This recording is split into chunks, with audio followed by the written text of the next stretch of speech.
my tokers, jokers, and smokers? Welcome back to another edition of the Daily CHRONIClez, y'all. Today, we got my man Fang on the show. Jieshen Fang from Gage Green Group, y'all. Designer genetics, the mind behind the organic cup, legit genetics, and the Seed Bank International. That dude, welcome to the show. Welcome to the show, man. That is a laundry list of just monolithic things, dude. How do you find time in your day to sit? I mean, holy shit, bro. You were moving mountains, man. Like, damn. Dude, I'm just grateful to be able to be here and to be able to do what I love and express it in so many different platforms. We have a strong team here. We work really hard. Like, the way I see and equate what we do here is to like Olympic athlete training to win the Olympics. You know, like, we are in an industry, but we're not just here to compete locally. We're international. We want to make an impact on humanity and just be able to do what we love at the highest level. I mean, and that's what it's about. And dude, I align with that so much, putting love back into things. And I feel that if we were to just use a little bit more logic in the world, we would find a lot more love. That's just me, you know. Just think about this a little bit, you know. And dude, it's insane. I've heard so much going on with Gage Green Group, with designer genetics, and dude, the organic cup. I mean, that's something that's big. You know, I'm just learning of it, but it wasn't started just this year. You want to tell us a little bit about like where you came up with that idea? Yeah, of course. The Organic Cup has been around for about 4 years. This is the fourth year, but last year we did have to cancel our show due to an unfortunate falling out that I had with a business partner of mine. But this year we've regrouped the entire team. The committee that helped put on all the previous shows is back together. And now we have the support of Big Cloud Farms and the Citadel in New York. So it is going to be better than ever. Anybody who's been out to the shows in the past know it's just an incredible community. The vibes are incredibly high, and you leave just almost changed because you're so inspired to just kind of take control of your life and your garden and do things the right way, I guess. And the Organic Cup has just been a small kind of gathering of sorts. At a certain point, like, people who grow organically just need a place to be able to get together, share ideas, network, and even have a friendly competition. Historically, like, we've kind of been excluded from events, and there's really nowhere that organic people are really represented. If anything, they're just partially represented. Well, at our show, this is the whole focus, is to promote, pesticide-free, synthetic fertilizer-free, naturally grown, naturally farmed, and the whole idea of natural healing, which I feel goes hand in hand with herbalism and cannabis, is all going to be represented at the show. So we really hope that anybody who's interested in learning more or is already a connoisseur of organics will come out, because this is going to be the place for you. Yeah, dude, check it out. I mean, it's scrolling below, theorganiccup.org. Check out the website. Make sure you dude, I love it already. That's the point. Like, not just a huge collaboration of the music and minds and the feeling and the energy, not just that, but it's more of, we talked about this a little bit yesterday, an elevation of it's not the same, it's not the same type of growing, versus your conventional with you using nutrients. It's not natural, man, and who wants to put those things, into themselves? We're pulling away from that, especially in this day and age, in this generation. And I think that we were talking about yesterday, to hurry up to my point, sorry. I made the point that if you're going to tell one side of the story, you need to tell all sides of the story. You know, if you're going to have give everybody all options, you know, and the organic it just gets thumbed over because people think back to organic, expensive organic fruits and vegetables in the grocery stores, and they think they're just automatically going to pay more money.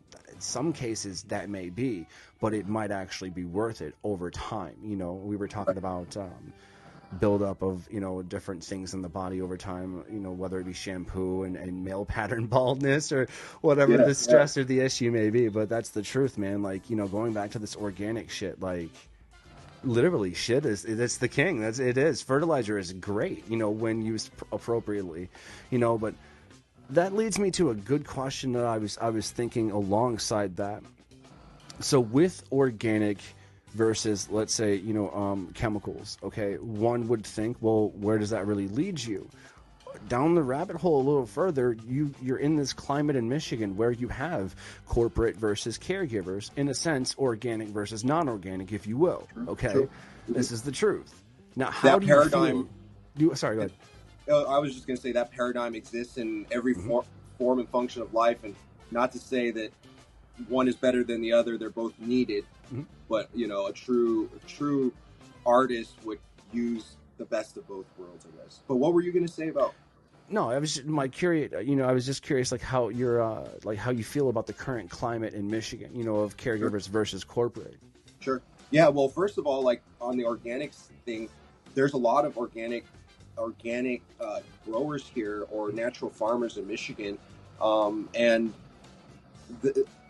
most of them are small farmers. It's sometimes more difficult or more expensive, relatively speaking, not impossible, to scale organic farming. And because big business tends to be on the side of profit margin, they're going to choose the synthetic route because it's worked and it's cheap.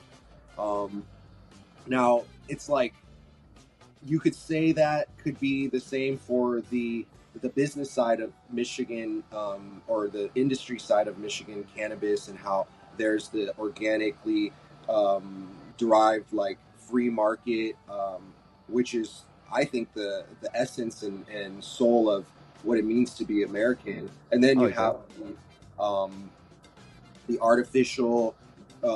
artificially regulated, kind of like top-down controlled, which sounds more totalitarian and more like a controlled regime, that is not organic. And usually, I mean, based on my studies of like economics, that during when I was getting my economics major at Berkeley, what was a clear known fact was that efficiency happens when you allow people to be free. And that's why America has done so well. When you start controlling things, you mess up. Like, which one person or group or committee of people know better than all people combined? Exactly. So it's like it's like the internet age in a sense. So we're now able to crowdsource. We're now able to utilize and share freely. It's almost impossible for one person to dominate everyone now, and that's a good thing. But in this industry, you kind of see that it's still going on a very archaic, I think just totalitarian would be a good way of it's like an outdated construct, really. You know what I mean? That's the truth of it. Right, authoritarian. You know, it's scary. Dude, Animal Farm, you know what I'm saying? If you read it once, you know what I'm talking about, and that's the truth. Orwell is onto something, I'll tell you.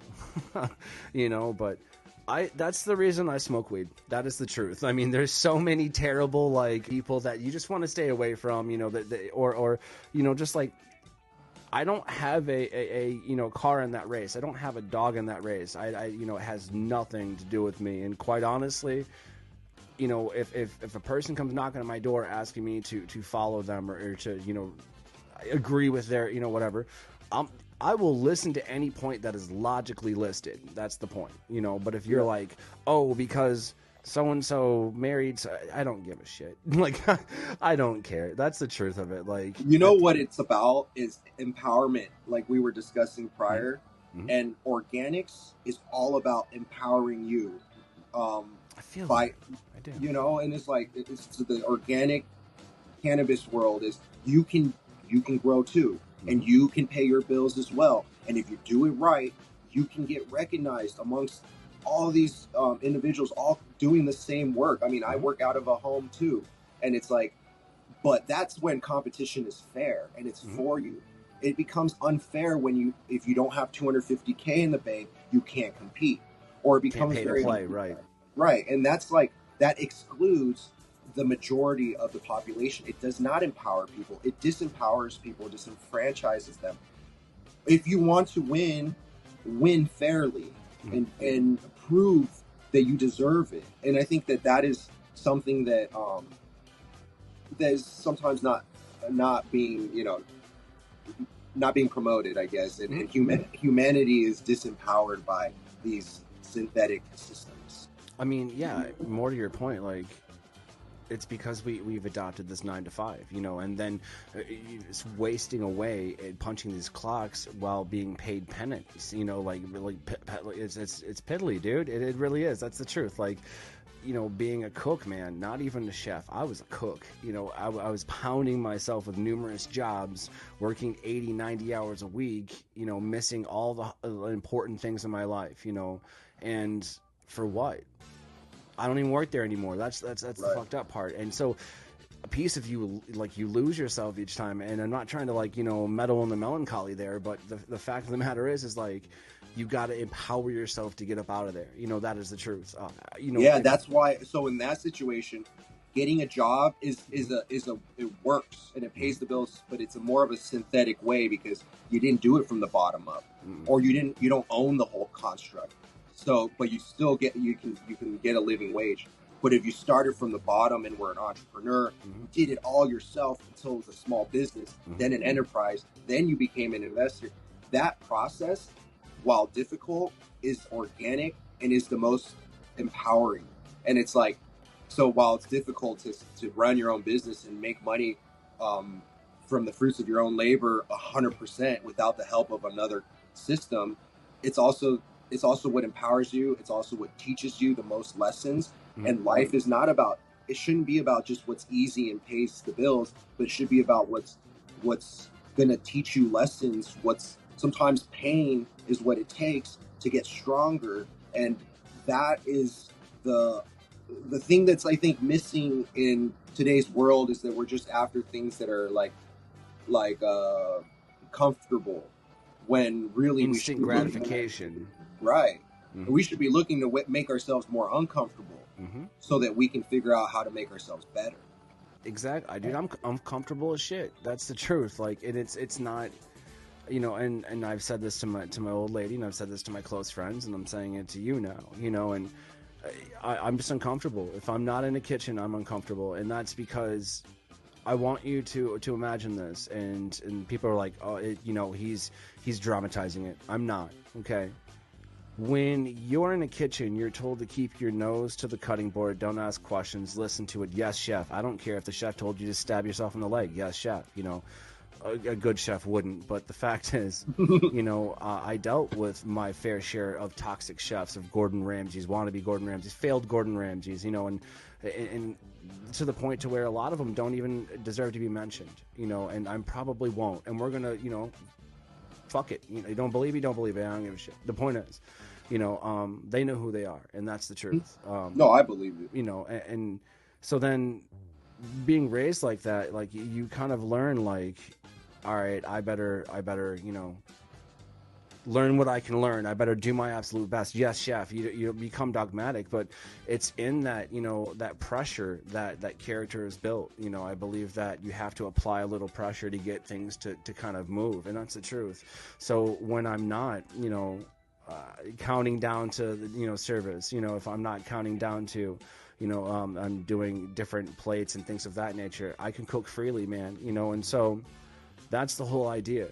Cooking shouldn't be constrained, and cannabis shouldn't be constrained into one avenue of possibility. Namely, as far as cooking, there's the Michelin quality, and then everything below it is considered blasé, right? Well, I have a lot of grandma friends around the world that would beg to differ. You understand what I'm saying? Right. So you can't say that. So that's why I have a huge respect for Michelin.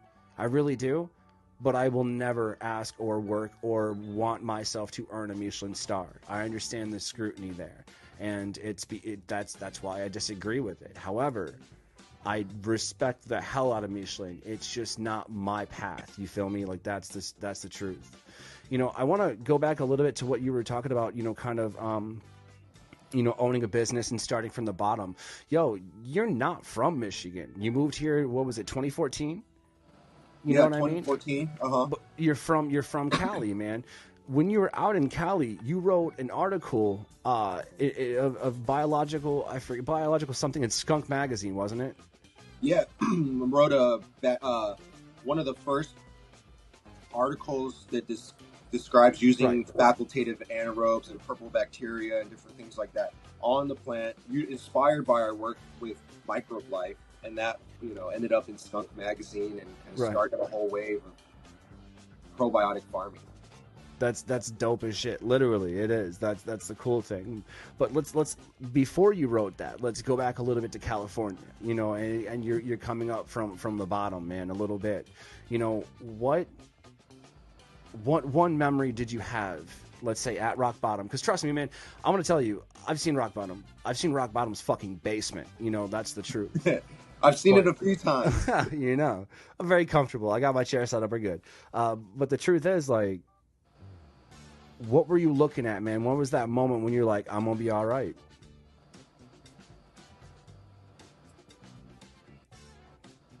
I'm gonna be all right has never crossed my mind. Okay. Well, how would you put it though? In your own, because like, you're like, I got this. I'm always under pressure to be better than I was, to keep improving. There's always, at any moment, everything can be taken away from me, right? And I'm still expected to perform like I do, and that's just how it has to be. So I've never felt like I've like made it or whatever. Right. But I have proven to myself that I can consistently put money on the table and pay my bills and do it in a way that's legitimate and honest, at least according to in my mind.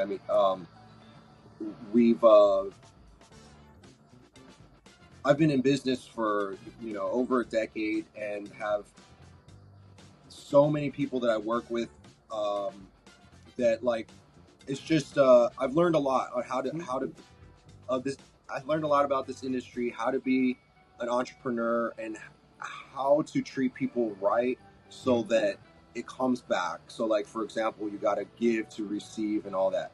But let's just talk about the topic at hand, which was I just had a conversation with Diana Diamond last episode about giving and receiving. I mean, I'm just saying. Right. That was it's a common thing coming up. Yeah. They say money money is water, right? You could drown in it. You got to stay afloat. You got to keep the ship of, it's all, money is a analogy for water, as a metaphor for water. And water comes and goes. Try holding water in your hand, but water flows. So it's in water, there's a water cycle. It's just part of nature. And so if you learn to tap into that, one thing is, like, if you push water away, like if you're in a pool, it'll come back at you. And that's just, so, we give more than we expect to receive. We don't really expect to receive anything, but we give as much as we can, really, we don't publicize it or tell people, but I'm constantly, like, giving out seeds and giving out genetics and flour and whatever I can, knowing that eventually it all returns in its own way, and so that's definitely been a huge lesson, and something we started doing from the very beginning was just giving things out, and it comes back tenfold. Like karma. For sure. And in the genetic sense, if you're breeding and you're not selling seeds, give them away. You know, like there's tons of people that are always looking for fire, and nobody knows about your work. Maybe it's because nobody's growing it. Share that flame, fam. Yeah, so that's kind of how we started. But talking about starting from the bottom, like I mean, pretty much like since college, started paying my own bills. You know, like I've been hustling and selling flower. I guess weed. We never really called it flower back then, right? Just bud. Since I was like 15. Tree. Yeah, and I've been I guess an entrepreneur, and a drug dealer, weed dealer. He knows the metric system really well. Let's just put it that way. Yeah. But that's the truth. That's the truth. You know, not to overly, you know, self-incriminate or anything at this point, but you know, and that was, you know, Cali. That was back in the day, you know, and you know, living that way, yo, you had one thing in your mind, bro, when you're hustling: pay your rent, pay my rent, you know, pay my bills, take care of my own backyard, take care of me, and then build upon top of that, you know. And that's mad respect to that, bro. I put a lot of inspiration from just hearing that, because that's real, you know. And then you made the move to Michigan in 2014, yeah? You know what I'm saying? Like, yeah, so why? No, yeah, like put us in the mindset, like, you know, I'm going to Michigan. So I started my journey in Berkeley, Oakland, went up to Mendo for about a couple years, spent some time in Oregon. But this whole time was the like the height of the drought. I mean, I know there's still water issues and fires, but this was like every summer there were major fires in the NorCal area and around us. Our outdoor plants would be covered in ash. There'd be days where the sky was gray. You know, like it was like an unbearable experience in a way, and super dry. They were limiting the use of water. It was just not a very ideal situation to be. And I know a lot of the farmers out there were really struggling, and this is where adopting desert farming techniques, as well as these beneficial probiotic methods, actually helped, you know, conserve water and all this stuff. This was around the time when we were going around really preaching these methods, because it saved us, our garden, and there was so much fungal disease going around in the whole like California region, Oregon, due to just, you know, the proliferation of clones and trading and just like bad habits, that there was a huge need for a regenerative biological method that allowed you to grow your plants to full maturity without the use of Eagle 20 and all this other stuff that was the standard in the Bay Area at a time. Anyway, sorry, I kind of got off track. No, you're good. We came to Michigan because it was just so much greener. Obviously, people here know that it's the largest freshwater reserve in the world. It's right. It's like a mini tropical rainforest here during the summers, and then you get the freeze. It's like it's almost perfect. Yeah, it resets to zero, and you get to start over. And then, like, as soon as the spring hits, the plants grow a foot a day. Like, there's no other environment that I've lived in that does that. You know, you go to places where it's always green, or you go to places where it's just always dry. But, like, here, you get all seasons, and it's super fresh. I've never seen plants grow so fast. I mean, look at it this way. Listen, the grass isn't greener on the other side. The grass is greener where you fucking water it. And we live in a Great Lakes state. Do the math. It's watered. That's the point. You know, just not Flint water, though. That's the problem, though. That's the thing. We don't give plants Flint water. Like, that's, you know, that's that boo-boo, you know. But at the same time, Detroit's got some of the best water. Figure that out. You know, what's funny is I moved to Flint when I first moved to Michigan.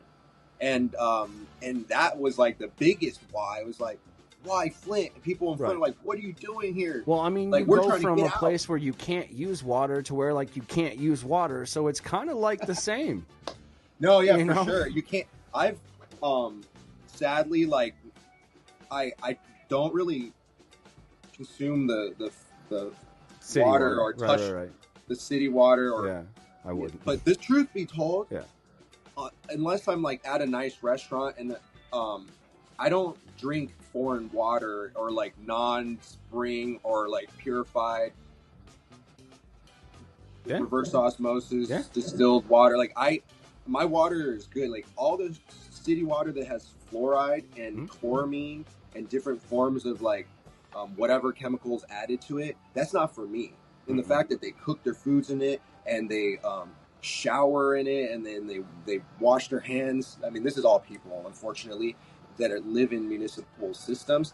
There's like studies online that show that it lowers IQ, and that's why other countries don't use it. And we're one of like 3 countries that use it. We actually have worse dental problems than the other countries that don't use it. So anyways, it causes brittle bones. It does all types of shit that as an organic human being, I don't really want an unknown substance added at an unregulated amount to my body. And so I don't touch municipal water in general, let alone Flint water.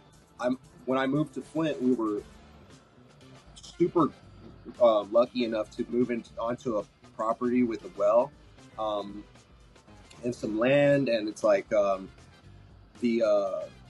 everything was really pure. We tested the water. You know, there's still areas from like the auto manufacturing here in Michigan that have chromium and different heavy metals. Luckily, we have the purest well water that I've been able to find so far. And then we put a triple stage filter on that as well.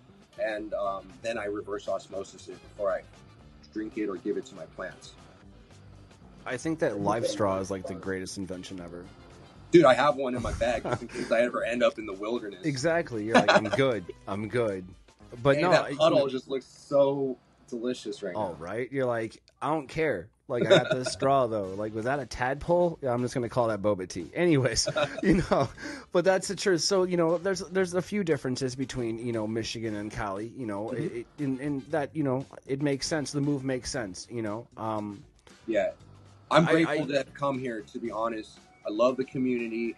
The focus on good boutique quality is here. And, it's just a great place to be a farmer or a grower, as we just mentioned. Yeah, I mean, there is a downside to growing in Michigan, and maybe you've noticed this, but there is this like harmless white mildew substance like thing that happens on our plants there that we just can't explain what it is. It's not anything bad. It doesn't harm the plant. It doesn't harm anything. We don't know what it is, but like we know it's not harmless. It's just this white substance that we don't know what it is. It's just like it's like, have you come across that yet, or do you have that issue? Are you talking about extreme amounts of trichome resin? It's not that. Well, I mean, we can do that too. We can do that for sure. But I was talking to a grower from, I don't remember. I apologize. But we were talking about this, and they're like, there's this white powdery substance that we just, I used to grow in Colorado. This grower did, and he's like, I've never seen this anywhere else except for in Michigan, and it doesn't harm it. It doesn't do anything. It's just Michigan. And I'm like, well, it's not. You're not talking about powdery mildew, though, right? It's not mildew, but it's like it looks like powdery substance on your plants, but it doesn't hurt anything. You know what I mean? Like we're like, eh. That's interesting because once in a while, like I'll notice like things like eggs, bug eggs, insect eggs outside or different things like I've never seen before here, obviously from anywhere else. There's more species of like insects and creatures and critters and birds here that I've ever seen. Like our backyard is a nature reserve. Yo, but, that's dope as shit. Yeah, no, I've never actually seen this powder stuff that you're talking about, right. but every microclimate has its own organisms, and like you just have to learn to deal with it. Do you know about lactobacillus? I don't, but I like that word. It's lactose eating bacteria. It's formed it lives throughout the ecosystem. It lives in our bodies. It feeds on milk. It helps preserve. It's what preserves cheese. It's what preserves honey. It's what preserves fermented sauerkraut and all this stuff. Any fermented vegetables basically keeps it alive and good forever or edible forever. these beneficial bacteria are what I use to keep, foreign, or not foreign, even just local, but harmful pathogens off of my plants, and how to how it almost incorporates your plants into the ecosystem, because this lactobacillus is harvested from your environment and it already lives around you, and it's why your trees aren't decaying, why the grass is nice, because there's a layer of this beneficial bacteria amongst others. It's a consortium, a family, or a community of them, but these are one of the most potent ones that defend from mildew, defend from molds, keep bad unwanted pathogens away, and it's good for humans too. It's the bacteria that we eat in yogurt and fermented foods and stuff. And so these bacillus strains can be harvested from your area, and they're made for your house. It's made for your garden, so it's best suited. Sure, you could go to the store and buy bacteria, which I do, and I support multiple companies like Microbe Life and Herb, and they're doing incredible work, and I use those products. But I also harvest my own indigenous and local microorganisms and lactobacillus to fight off against the all types of disease that could come, whether it be from outside or from, like even smoking someone else's flower can introduce pathogens into your environment. So it's like you're making like a living soil, right? It's what helps. It's what's in living soil that breaks down the soil. It's a very useful form of strains of bacteria that kind of just do everything, and you want to supplement them and introduce them into your environment every so often, so that they're there to protect the environment. It's also why sourdough bread made in New York is going to taste different from sourdough bread made in San Francisco, because the bacteria that are used to ferment the dough are regional, and they actually can taste slightly different. I wonder if that's so. Let's say that a grower in New York, does this method with let's say Blue Dream, and then we grow Blue Dream here. They're going to taste different because of this bacteria. For sure, and because of probably a million other reasons, being one major. The living organisms on the plant are actually different strains biologically.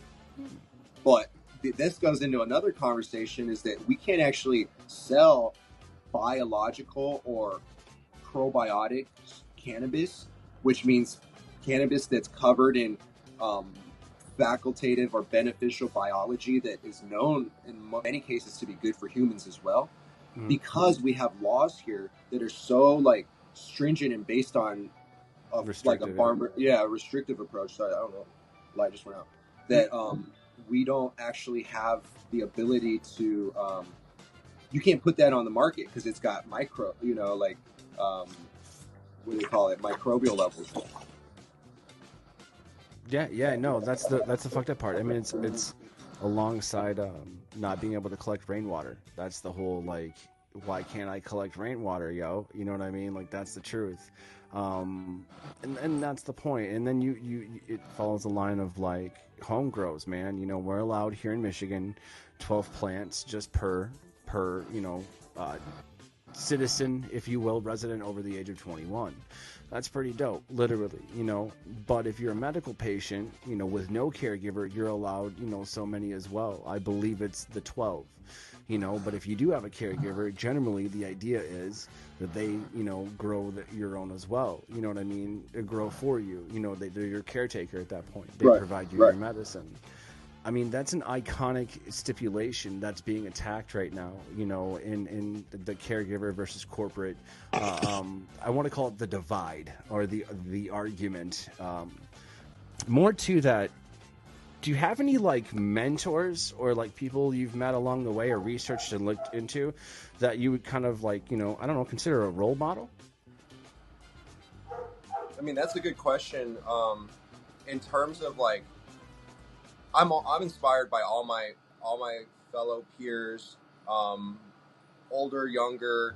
I draw from everyone, so there's inspiration that I that I gain from everyone I meet, whether you know, no matter who they are, I'm always trying to learn from them, and so that's like my basic, a fundamental rule for me is to always be learning.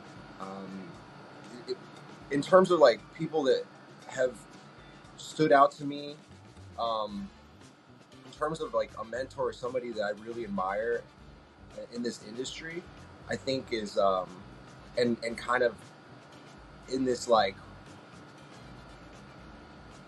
line of thought of like just being for the people is Jack Herrera. He's the writer of The Emperor Wears No Clothes, which is a book that every cannabis connoisseur, activist, or anybody who just cares should. The Emperor Wears No Clothes.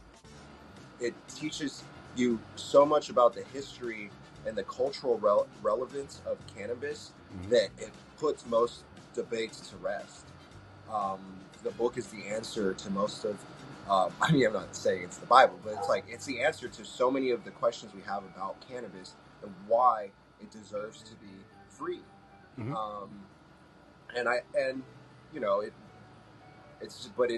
It's another resource here on Earth that's is just invaluable and has been for forever. And things like that draw people who like to control others, or attract that kind of energy. But it's kind of our job and the work of Jack that was really instrumental in fueling the legalization or whatever, decriminalization, like just the awareness that cannabis has more uses and isn't just a toxin. I'm not against like everyone getting their share and being and participating and being and having it, implementing best ideas and concepts in cannabis.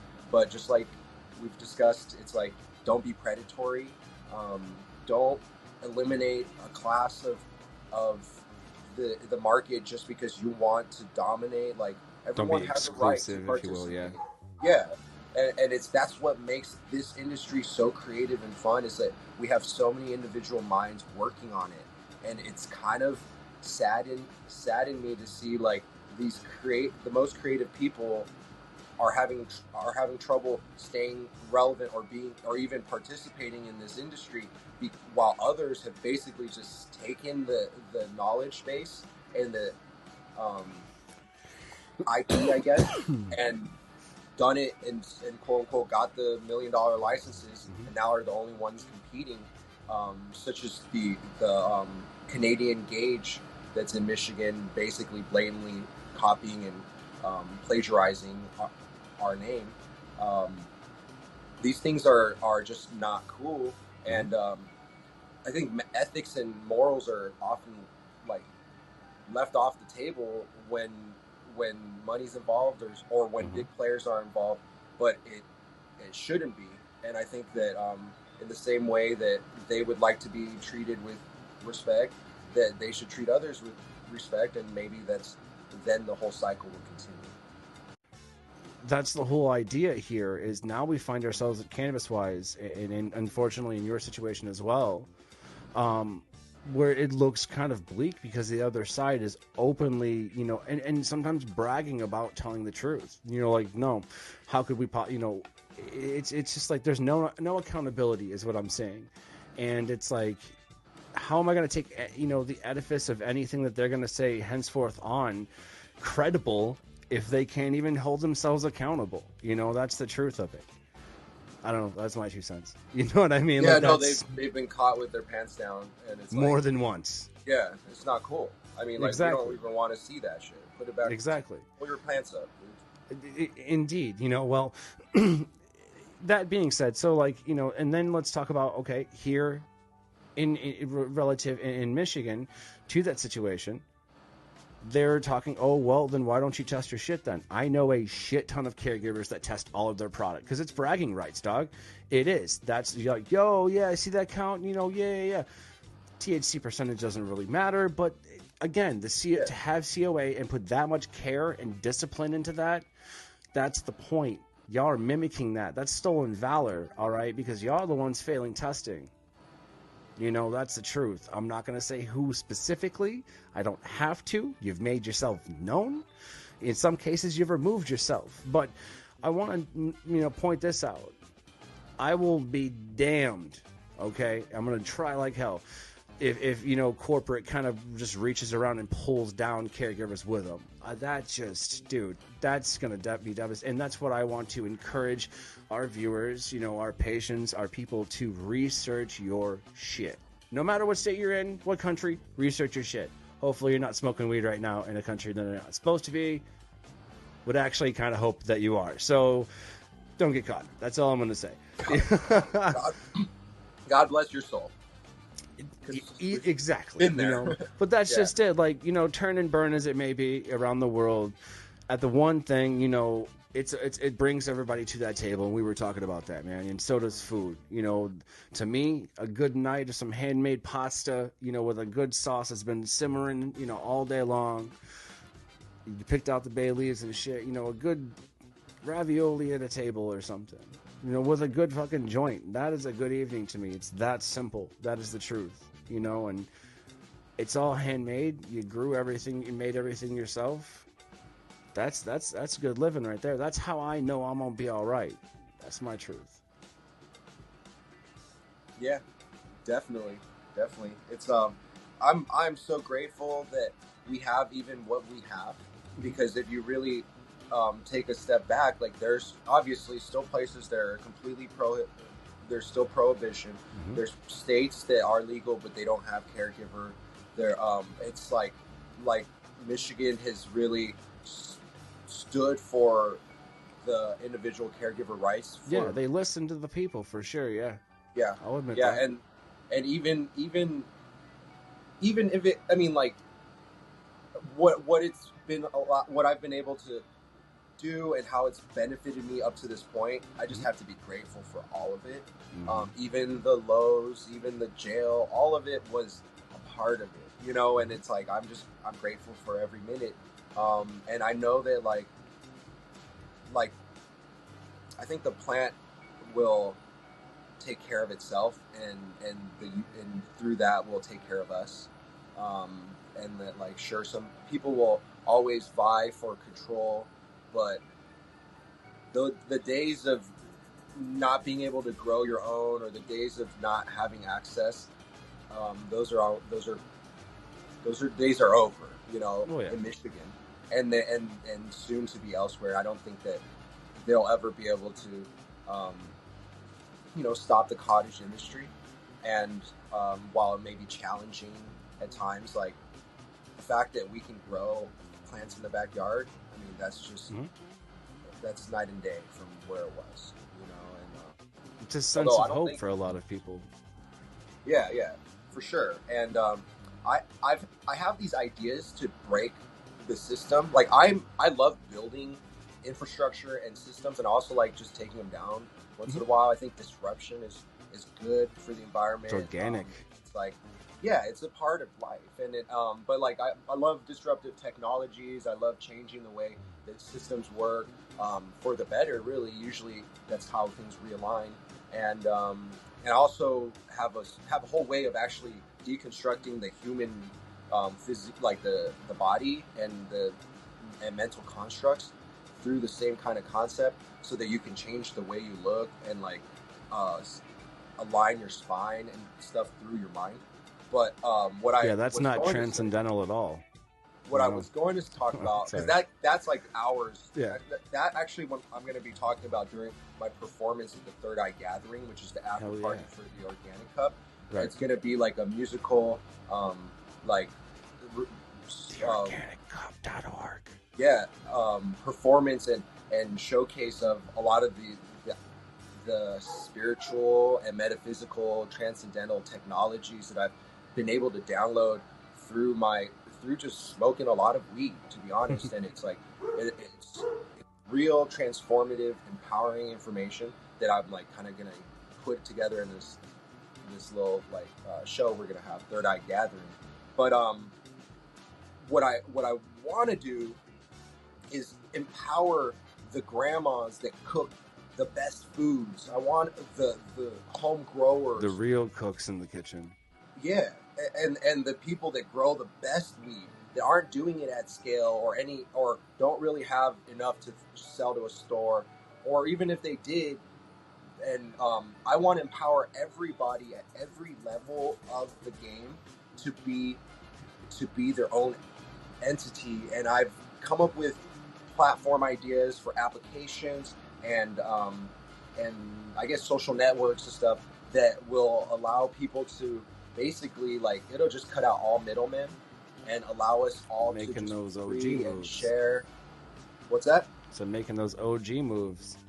Yeah, I mean, like, it's like what's required. You know, a lot of the systems we have are so archaic, and even in the technological world, like, I'm seeing that there needs to be a lot of walls that still need to be broken down, and people still have a lot of, I mean, there's still more ways that we can empower society in a positive way to bypass, like, the predatory infrastructure that's always coming online around us. And this is just to put everyone on the map, give them a ability to be their own business and to exchange ideas and commerce with each other as if you were at a farmer's market. And this is like, or at a weed show or whatever.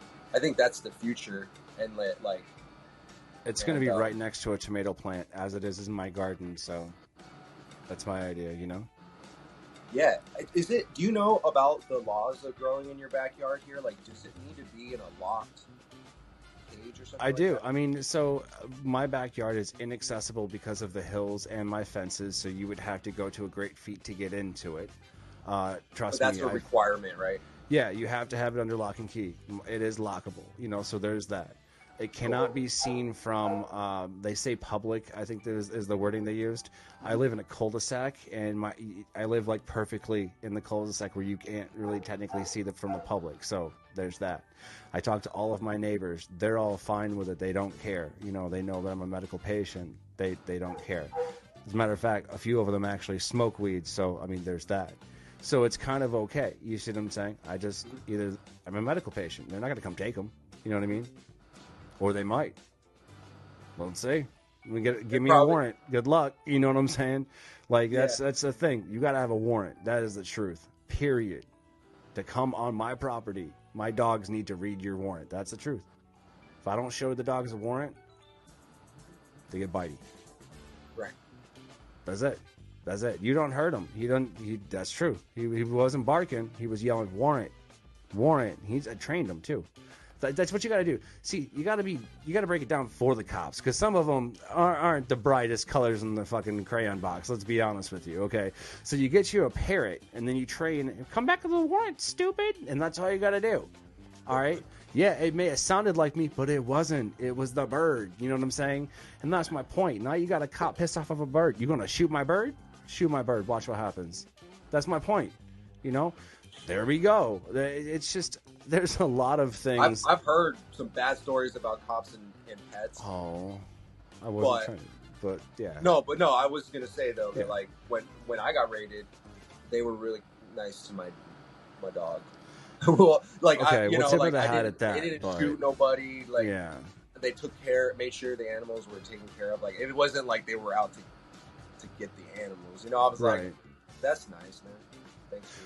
I mean, I appreciate that, but, like, I don't like the fact that you're here. You know what I mean? Like, that's... Thanks for just ruining my life. Yeah, but did you have to smash that stuff? You know what I mean? Like, that really... No, so that was the other thing was, the guy was like, so the cops, this is weird, like, they left mushrooms, and they were like, and a bunch of stuff, and some weed, like, it was almost like, they're like, you know, we won't take everything. And then they're like, the guy was like, hey, like, you know, you guys didn't, like, give us any shit, so we're not, like, I have the full right to come in and smash everything in here, like, just cause. No. And I'm like, oh, well, that's fucked up. Please don't. He's like, well, I'm not gonna do that because you're cool. I was like, oh, really? Okay. All right then. You know, like, I mean, weird flex, bro, but thanks. Yeah, I'm not here to, like, compliment you or whatever, Right. but like but I guess, you know, respect for not treating me like everyone else, or just Right. like, I mean, usually I treat people like with respect, and I mirror them, and if they don't, you know, cross the line or whatever, I'm not going to cross the line. You know? So I will add to this, and you're going to actually enjoy this. So, kitty corner in my neighborhood, there's a lady with a bunch of solar panels on her roof, you know, pulling in that solar energy, cool. And she has chickens down, you know, kind of close to the houses, you know, by the fences. So the chickens, of course, they're loud. There isn't a cock in there. There's no rooster, you know, so there's no like early morning shift, but you still hear them a lot. Mm-hmm. Well, a few people don't like it, and so that neighbor's decided that anybody that doesn't like it gets free eggs. You know what I mean? You can't. Those are expensive, like $10 a dozen for like from the chicken, you know. And so you can't get these at the store. Exactly. So I was like, well, wait a minute. A weed plant's not going to be any more intrusive or anything, you know, from chickens. Chickens are louder, you know. I mean, this is pretty loud, don't get me wrong. Well, you know, but that's the truth. And it's like, I'm not growing for like mass and girth. That's why I just threw a clone outside so it would stay kind of small. I planned this, you know what I'm saying? So as long as they can't, the fan leaves, because you got to defoliate, you know how that is. I eat that shit. No, it's one of the most nutritious leaves on the planet. Mm-hmm. There's what I believe, I read somewhere, I'm sorry, I should have looked this up again before I repeated it, but I'll find it for you later. I read somewhere that there's more grams of protein in a cannabis fan leaf than there is broccoli you can buy at the grocery store. That was the claim made. And I was like, you know, screw it. I'm not going to test it. Fuck it. But I'm just going to, you know, why not? Worst case, it's healthier for me. Ooh, you know what I mean? Like, you know, like people are like, oh, where'd you get your protein from? Yeah.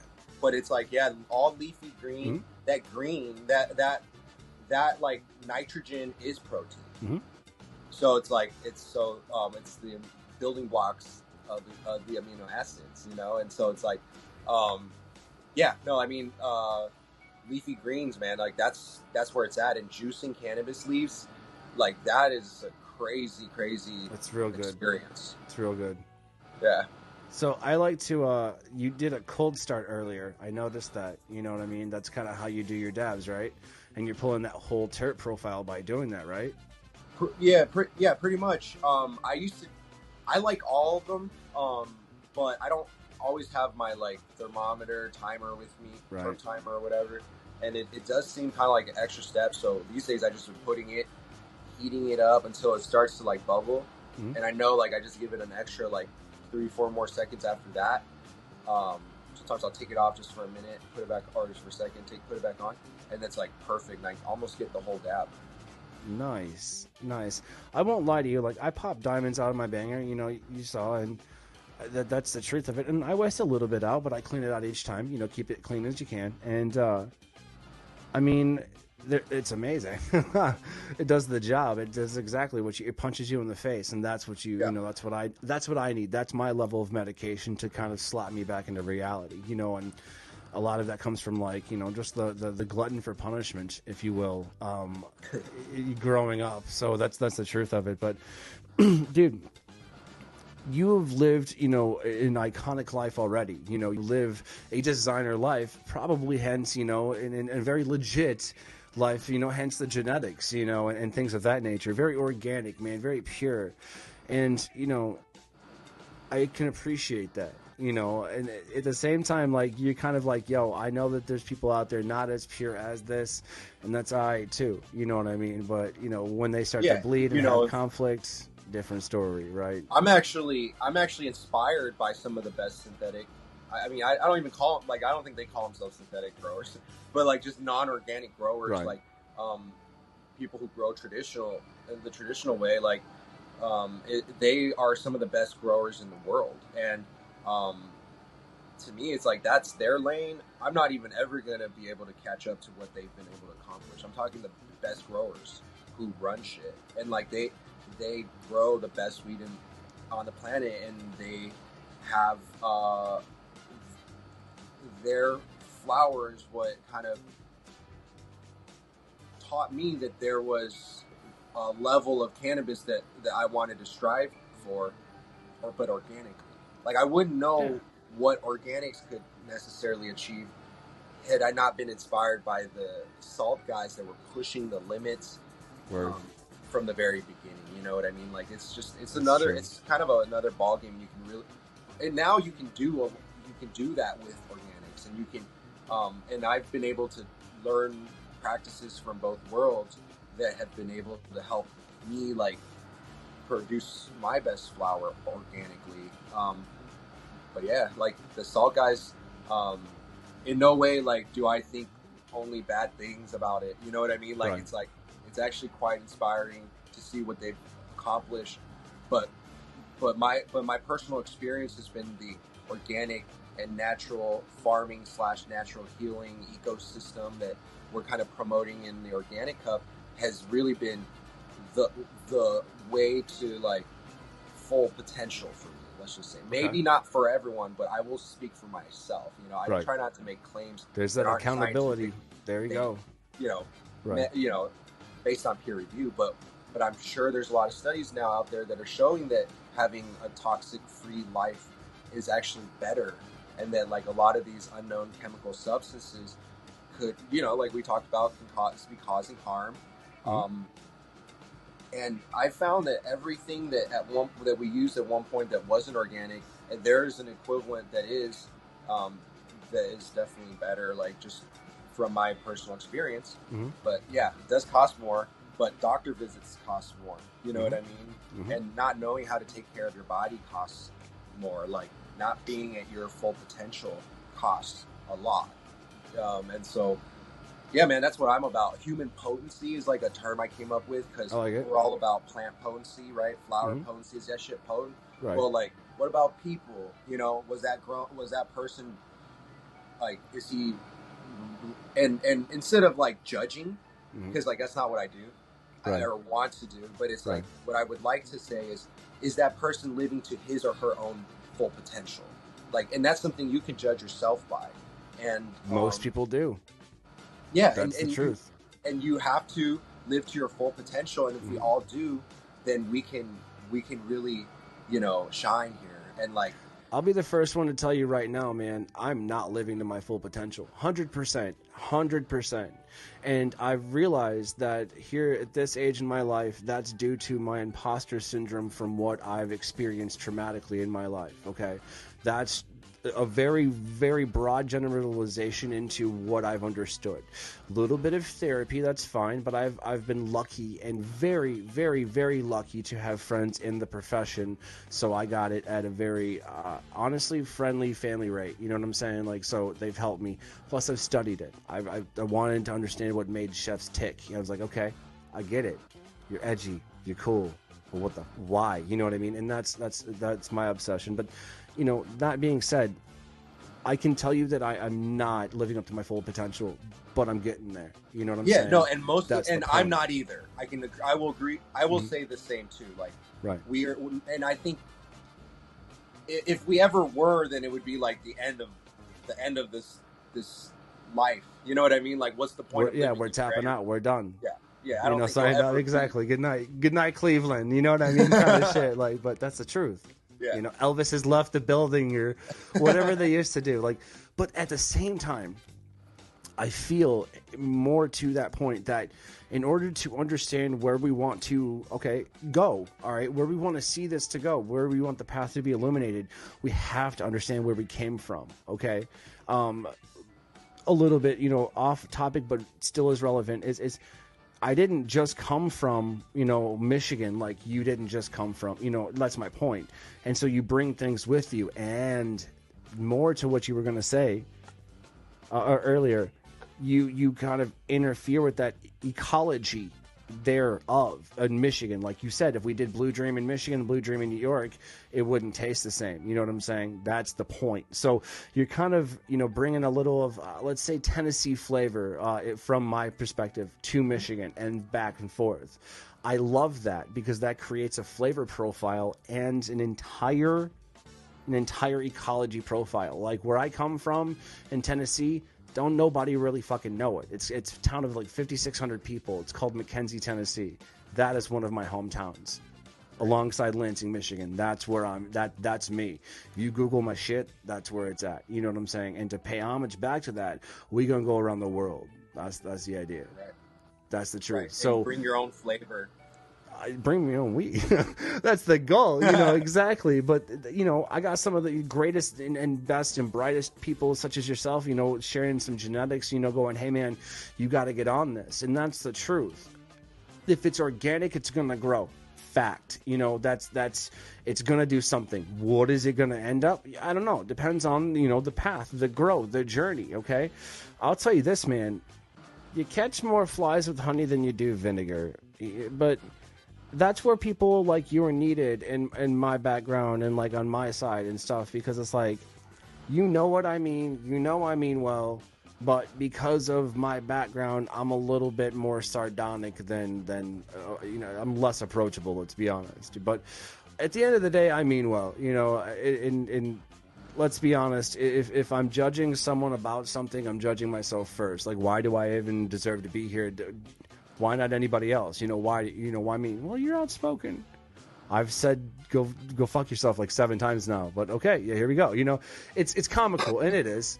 But you could control that though. Like, it's true, and I'm learning to. That is the truth. Yeah, but approachable. Like, you could be exactly what you want to be. If you're like, I need to be more approachable, but just as sardonic, and not have to change my point of view, that could happen with a few adjustments. It's not like just by you. It's all about what you speak into the universe and the words you say. You're like, I am blank. Me puts you. They are some of the most powerful words you could speak. So, but not to say that you're not fully comfortable or happy with where you are. If you're like, I just want to be more approachable. Be like, I am more approachable. I am becoming more approachable, and then you will become more approachable, because that's how. At the same time, I want a disclaimers. All of this, love it. This is my man right here. This is my homie. All right, this is where the niceness comes from, y'all. So remember that. But some of y'all don't approach me. You don't smell good. Like the period. Like make sure you got deodorant on. There's a checklist, y'all. No, there's a fine line between me like, not wanting to see you at all. If I have to peel you off, man, that was too close. That's the issue. Hygiene is a big, misunderstood or underappreciated thing in society, and it's like you're only as healthy as you are clean. People don't know that. This is true. Yeah, it's like it's a big deal to like properly bathe. I put that in my protocols. I have a book called the GGG Protocols for Human Potency, and it describes all the methods, the herbs, the sun bathing, and scraping, oiling techniques for the skin, and different things like that actually help you transform your physical. But it's like cleansing. There's a whole theory or school of thought called balneotherapy, which means bath therapy or bath healing, bathing for healing. And it actually could resolve a lot of people's internal ailments. But of course, Western medicine doesn't really talk about it. Not saying that no, they're just like, go soak in a hot tub, and then before you know it, you live in Florida and you're surrounded by people with hot tubs, and it's a thing. But no, like mineral baths, even hot tubs, even the like spa life. Like, there's a reason like people do that shit. It does work, but it's like, it's not. I'm not saying you need to go get a spa membership. Like, just like people like don't appreciate being clean as much as they should. They don't understand that body odor is a process of fermentation that could be resolved through just taking daily baths and drying properly. Like, people come out of the shower and they just stay wet, and they don't know that now they're like fungal. Now they're attracting funguses and mildew, and then it's like fermenting even more, and then they just stink. Dude, this electrical is crazy. You're good, man. You're good. But yeah, so like, but it's just like a plant. I learned a lot through observing like how a clean grow room affects plants, how spraying your plant off and certain oils can prevent fungal and disease and bugs. Well, come to find out that like humans are experiencing the same problems, whether it be like acne and like certain like hair loss conditions, or certain skin like eczema and different things are actually like rooted in simple biology a lot of times that can be resolved. Let's like dandruff or whatever. It's just fungal, and it can really. The reason why they put zinc in the Head and Shoulders is because zinc works as an antifungal, but so could just a little bit of essential oils in a shampoo, bro. Mhm. Like, or every couple days, like just get in there and then dry it out. And sometimes they leave it wet and it just starts molding again. This is all stuff that I learned. Clean. Anyways, yeah, I know but that's the truth of it, though. Like that's the thing. Like, yeah, I mean, if you were just worked out at the gym and you're like, yo, I smell a little ripe, probably just air high five at that point. I'll catch you after a shower. But that is the truth. If we're gonna be honest, I bathe. Accordingly, I have a regimen, to keep this clean. Doesn't look like much, but there's a lot going on here, and I'm a mess. It's cool, but every little bit counts. This is the truth. If this is why I smoke weed, y'all. This is the truth, But, dude, I really appreciate you taking some time out of your day to kind of like sit down and like spit it raw with me. I huge follower, since I started learning about, Gage Green Group and what was going on, and with designer genetics, dude. And then I learned about the organic cup. You and I talked for hours about this, and I'm with it, bro. Anything that I can do, definitely want to, and yeah, I definitely want to, join that, somewhere down along the line and help spread that message, because it definitely resonates with me. It does. And I feel that if people are part of that vibration, or you can kind of migrate towards people like that, you build a community, man, and if I'm being honest, that's what I'm about, people, that's what I do everything about, it ain't about me, real talk. It really isn't. It's about us, we, and I always use this, line, and I always butcher it, but it means the same thing. Tom McDonald had a line in the song that went, you talk about wanting to leave a better planet for our kids. How about leaving better kids for our planet? Dude, that resonated with me, because I'm like, oh shit. And it clicked, and that's the truth. So the planet will survive if we leave better people and do better things for ourselves and and our future generations here on the planet. That's the truth. That's the spirit of the plant. It's the most healing plant that's been suppressed, but now is coming back, and it's now we're discovering it's the solution to half of the fucking diseases out there. It's killing cancer. It's straight up killing cancer. Straight up, it's happening. But the cure's already been discovered. Well, doctors have known about it, but they can't say shit. That's the truth, because it's not federally legal yet, and insurance companies are like, no, absolutely not. You know what I'm saying? So there's whole wave of shit. For sure, and it's like, yeah, I mean, I really can't wait for the day when, what's known as alternative medicine becomes comes to the forefront, but is supported by the mainstream. And I don't really think that there needs to be this divide between allopathic or the Western perspective, which is also valid and also has its major benefits, and it's super grateful for what we have today, but we also have to bring back some of the stuff that was lost and I guess legitimize it and give it a place. And I think that I basically was using this plant, discovering the health effects, but then seeing that we grow these beautiful plants, but we're not always taking care of ourselves as a community. And I see some of this, honestly, the sickest people, because I'm in an industry that attracts people that are seeking health and want to be better. And a lot of times people in this industry either, are, let's face it, are traumatized just from being in the industry alone, but also they're using cannabis to heal. So I'm looking at it, I'm like, I do see the benefits of cannabis, but I think we can do better. I think that it's more than just cannabis. You can't just have so through the inspiration that cannabis brings, I've tapped into these other, natural healing or natural farming methodologies that have transformed me for the better, and I would hope to see other people benefit from it as well. I mean, so I have one last question, here before we get out of here, man. And again, I appreciate you taking some time. Yeah, thank you. Absolutely, dude. Like, I'm sorry. I just thought of this, man. Like, so would it be? I I don't really like. I'm not certified in anything or whatever, but I have like experiences that Okay. have had like you could call Kundalini awakening or Okay. third eye awakening experiences where I Yep. full on had DMT like visuals, acid shroom like visuals endogenously using my own what you call your chrism or your in your the fluids that flow through your body are actually filled with DMT, and you can use that to turn on your pineal gland. That's a And superhero power. well, it's what the point of meditation yoga is. That's And so it's like a lot of people, like it's like we live in separate. There's so many separate worlds, but it's all one. And it's like there's just stages and levels, and sometimes certain things are shrouded in mystery, but they're actually.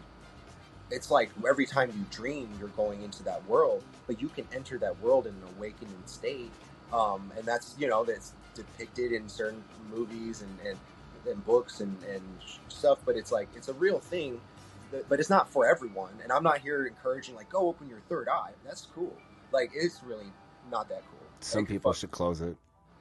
yeah, That's yeah. true. Like I mean, like that's what Prozac does. It shuts your third eye Yeah. down for a reason. Yeah. But like it's like, and sometimes because it's overactive. Mhm. You know what I mean? Like, but it's we have there's so much to learn. I don't know everything, but I've through my own like experiences that have discovered things that are rooted in ancient tradition, and that's why I'm inspired and by a lot of that kind of knowledge and those themes. But really, it's like it's super relevant to today, and it's like I want to make it, the things that I've discovered, I want to make it relevant and to everybody, so that it doesn't seem like spooky and mysterious and mystical, but it's just like practical. It's just better to use both sides of your brain in symmetry, and there's practices that I discovered on my own or through just like research that train that. Left and right should get along.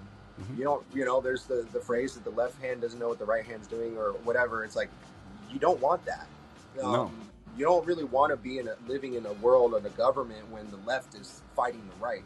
You want one where they understand each other and they utilize the best of both worlds. Without symmetry, there's no poetry in motion. Amen.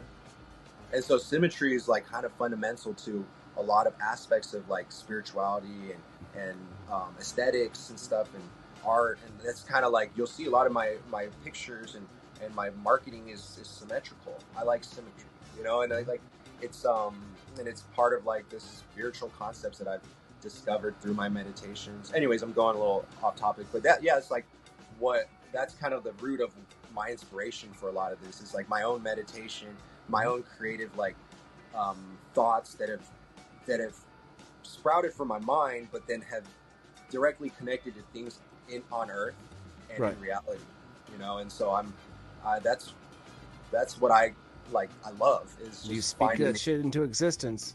Yeah, for sure. I dig that, man. Like that's admirable as shit. Know that. That's iconic. That's trailblazing. I mean, dude, looking back now at your life, from the lows and the highs, looking back at that journey thus far, tell me what you're looking at, man. Tell me how you feel before we get out of here. We're only getting started. It's like really. I love that. I don't think I've even begun, and maybe it's not my journey to complete.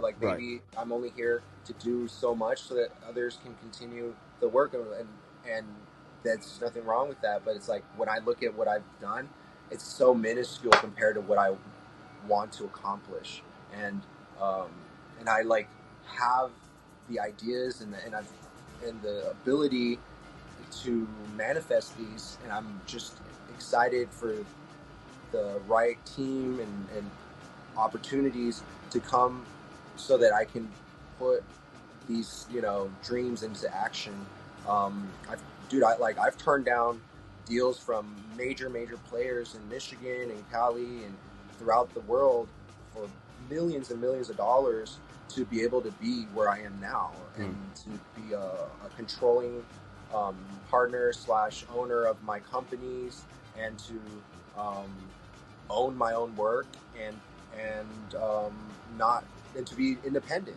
still. I'm not like anti like non-independent artists and stuff, but I'm just right now like grateful to be where I am, but looking forward to like what the future holds, and collaborating with the best minds in the world. That's honestly where I'd like to be. I feel like there's so much we're about to do, and I'm excited for it. You know, we're going to bring this whole like organic kind of vibe back to, and truth, if you will, back to the cannabis industry, and it's very well fucking needed right now. That is the truth, man. And so thank you for being one of the real ones. You feel me? And dude, man, Fang, thank you for the platform and the time. And oh, absolutely. Been a great conversation, and you asked really good, insightful questions. Thank you. So I'm glad to be here. Yeah, absolutely, man. I mean, that's what we got to do. You know, that's if you're gonna tell somebody something, you include all of it, even the nasty bits, even the good bits, the shit they don't know. You know, and that's the truth. You know, otherwise you're just talking down to somebody. And I don't know. I spent my entire life being talked down to. I don't really like that. You know, so I try to make it as introspective as I can for the onlooker. And this week is following a little bit of a Facebook pokey stint that I had. I said something that made somebody somewhere mad. Go figure. And you know, anything weed is stuck in the Facebook pokey lately. I mean, everybody's getting stuck in Facebook jail and shit. So wasn't able to post the last week's, you know, episode that's coming up. You know, that was crazy. But this week, y'all, you're seeing it live to your faces. So that's a whole different story, because I'm just not going to say anything. Glad you're back. Exactly. That's the point. It's a whole different one. So y'all got a little bit of an extended episode, you know, and so enjoy. A lot of people listen to this while they're at work, so please drive safe, y'all. You know who you are. I actually found out that there's quite a bit of factory workers that are allowed to listen to earbuds, you know, while doing their jobs, and they listen to this, and I'm like, that's dope as shit. So shout out to all y'all people. And my buddy just got a new job at a different factory. He works at a plastics factory, and I'm looking, I was like, you realize that I'm a collector of glass things, right? And he kind of was like, yeah, I know. And then so I was like, okay. But they do recycle, so that is cool. Like, that he's telling me about these practices. And shout out to this company. I'm not going to say them, but they really care about his safety and, from what I've seen, his paycheck. So he's doing good. You know, he's doing the best he's ever done in his life. He's like, I just took a chance. I was like, I know, jackass. But no, everyone's got a way to make money now that the employer's got to pay a lot more to keep people around. But that's the truth. Like, he's got good benefits now. He's making more money. They care about his safety. They gave him free, you know, all of the safety shit. He's like, they give a shit. He's like, I've never been treated this way. I was like, are you happy? He's like, hell yes, I am. I'm like, cool. Can you still smoke weed? He's like, don't tell him. No, he does CBD. Awesome. He don't really smoke to get high. He'll eat a couple of CBD gummies because of the pain in the back, and they're cool with that. They're like, that's legit. And he did already have the conversation. But dude, man, I'm so excited for where Michigan's going. I'm excited for where Michigan came from. You know, that's the truth. Like, each one teach one in the kitchen. That's as simple as it is, and I'm not gonna complicate it. I'm just going to say that each one teach one, y'all. That is the truth. If you learn something, it's only fucking valuable if you pass it on. That is the truth. Otherwise, you're being a selfish asshole. Amen. Yeah, there's so much I want to share, and there's so much to teach, and so I'm grateful for the time here, and hopefully we can do this again, and we'll be able to keep spreading the good knowledge. Oh, I'm sure we're going to see you later on down the road, brother. But my tokers, my jokers, my smokers, this has been another amazing extended special edition of the Daily CHRONIClez, y'all. We'll catch y'all on the flip side, y'all. Peace.